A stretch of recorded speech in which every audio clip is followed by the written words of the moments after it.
There's a certain somebody who has gotten on my nerves recently, and it's a podcaster from New York named Jason Solomon, also known as the Solomonster. For those who don't know, Solomon is a magazine writer and a blogger. He worked for the Layfield Report. I think he works for PW Mania today, but on the weekends, he works on a podcast, which is a very popular one, I might add.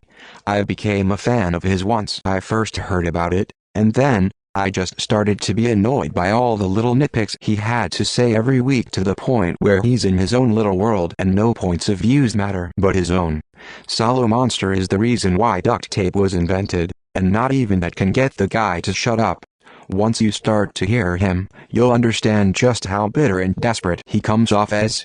I honestly don't understand how he's got so many listeners on Stitcher, but I guess ignorance attracts ignorance in this case.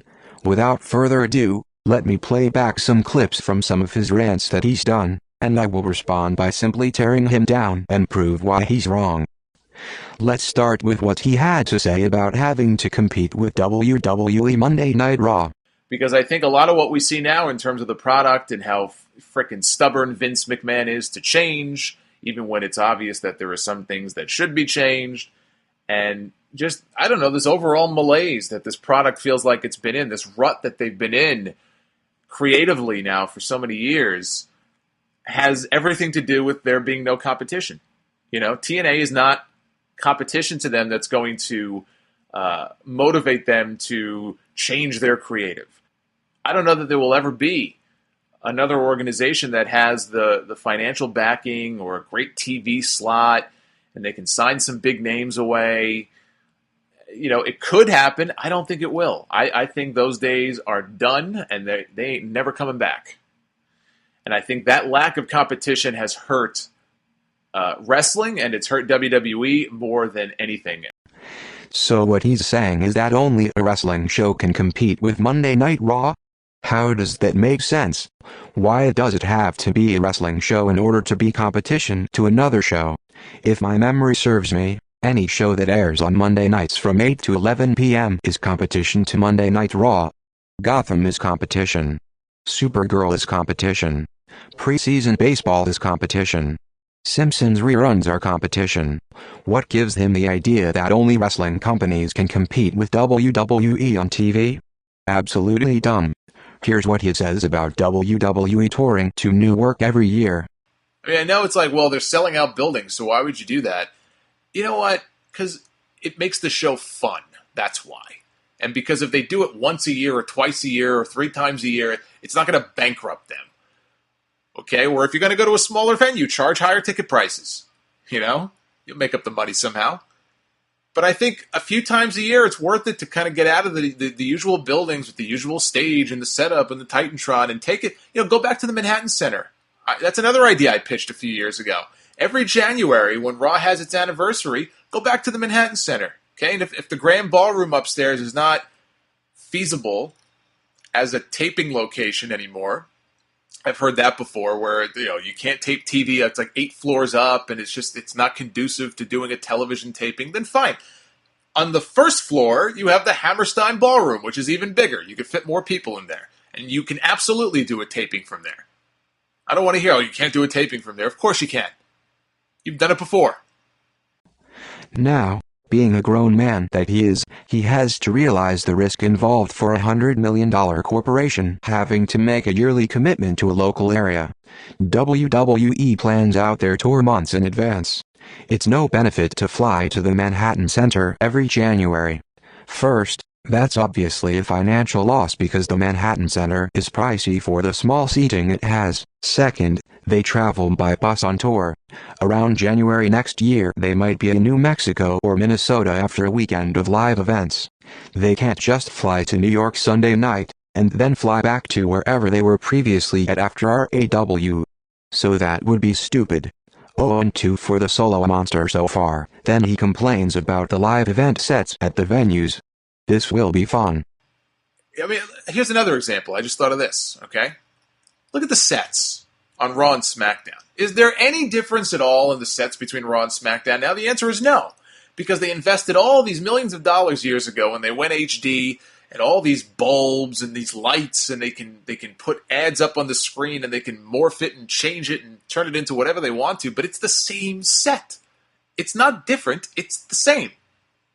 Now, you don't need to, just like you don't have to split the brands to have split announce teams, you don't have to split the brands, which I am not in favor of, to give each show its own distinct identity. SmackDown used to have the giant fist.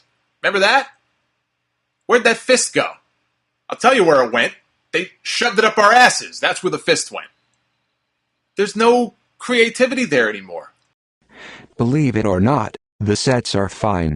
We live in an age where the hottest design trends are flat, simple, and minimalistic. Go to a website, watch a movie, or play a video game that recently came out in the past year, and you don't see some complicated designs. You see basic shapes and typefaces that look very pleasing to the eye. Does it have to look that fancy? No. Why do they need to bring back a heavy, expensive, outdated prop back when it's got absolutely nothing to do with the product today? Not to mention, you don't even watch SmackDown anymore, so how would that affect you? Now he's just bitching. But it gets a lot worse. He had the nerve to say this about Sasha Banks. The idea, though, was that it might also help make Sasha Banks a bigger deal by associating her with the top heel faction, had they gone through with this. Instead, Roman is talking about tater tots, and Sasha's dancing with a fucking strap-on her head. What the fuck? I mean, seriously, what the fuck? What an asshole, to say that about a young woman living out her dream. Is she not allowed to twerk with the New Day? You act as if Sasha's being tortured, while I think she's having a lot of fun with her segments.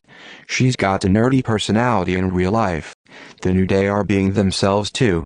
Xavier especially. Did WWE tell them they had to play Sailor Moon on his gaming channel, or did they willingly choose to? I remember Edge and Christian talked about how they could entertain the fans by being themselves. Were those kazoos they play musical dildos too? For that matter, how do you know they look like dildos? Maybe you need therapy. Just when you think he can get any worse, nope. Here's a very ignorant rant he recently did about Roman Reigns receiving negative reactions at live events. But I think there's a lot of truth to that.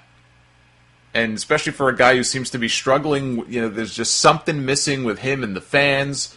I don't want to make it sound like with Roman on top, all the house shows are tanking and he's not selling any merchandise. Look, I'm sure he's doing well enough. But, in my mind, why just accept things for how they are? If he's getting booed in all these different cities, and there's this... And it's not just the so-called internet fans. I don't buy that. I don't think it's just limited to a very vocal minority. You can't use the argument, well, it's just the IWC, and, it's not like... It's only when they go to New York and Chicago. Oh, really? Well, what about Philadelphia? And what about Boston? And what about L.A.? And what about Nashville? What about places like... It's like... I love the people who say, well, New York is a smart crowd and Chicago, and that's true.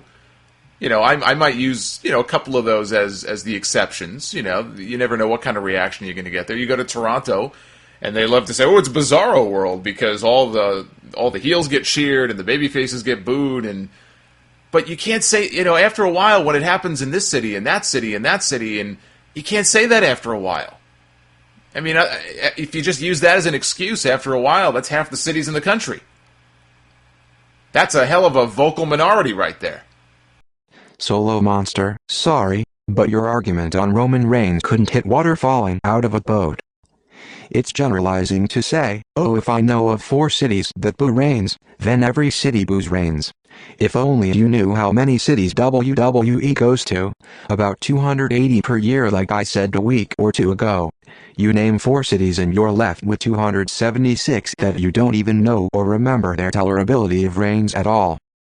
How do I know this? It's called research.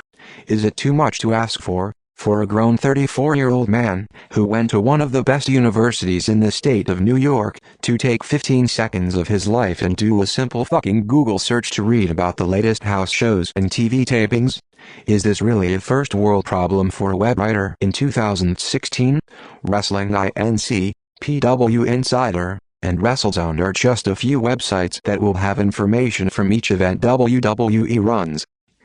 The smarks that Phil Buckley's and Allstate likely all came from different parts of the country. The hardcore fans are willing to spend their hard-earned dollars to travel and go to these big PPVs and RAW shows, whereas the much bigger casual market will wait until WWE comes to their town. It's funny how you only mention the major cities and not places like Moline or Kalamazoo where house shows take place every single weekend. You purposely left all of that out to make it sound like you knew what you were talking about. It's not that you didn't know you had free online resources you could use, you just chose to ignore them. Not to mention, the same crowd in Philadelphia that booed Roman for winning the Royal Rumble cheered him after he won the WWE title at TLC. Also, I heard from a site I go to that you took down your comment plugin on Podbean because it got comments. Oh no, comments. Really? You don't have to agree with what other people say. They have a right to say it, but you don't have the right to take away other people's rights because you disapprove of what they're saying. If you think you are right about Roman so badly, then why are you building walls to hide behind whenever you get valid counterpoints? Saying you lack a spine would be an insult to earthworms.